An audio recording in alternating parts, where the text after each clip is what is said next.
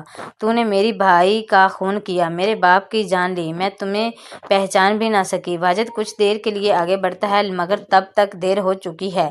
اسما بغیر رکے پستول چلا دیتی ہے اور واجد کے جسم لہولہان ہو جاتا ہے۔ ایک نہیں 4 گولیاں چلاتی ہے۔ اس کے چہرے پر حیرانی جم جاتی ہے، ہاتھ میں ہتھوڑے اٹھے ہوتے ہیں لیکن گرنے سے پہلے کوئی لفظ لبوں تک نہیں آ سکتا ہے۔ اس کے بعد پولیس آتی ہے، اسما خود ہی گرفتاری کروا دیتی ہے۔ دوسری طرف کبیر اور ریا کی زندگی میں سکون اور خوشی لوٹ جاتی ہے۔ وہ دونوں ساتھ ہوتے ہیں، پوری سچائی، محبت، اعتبار کے ساتھ، یہاں تک کہ مبین کی بات اگر اس نے وفا کو نہ روکا تو پھر وفا کی زندگی میں ایک نیا موڑ آ جاتا، لیکن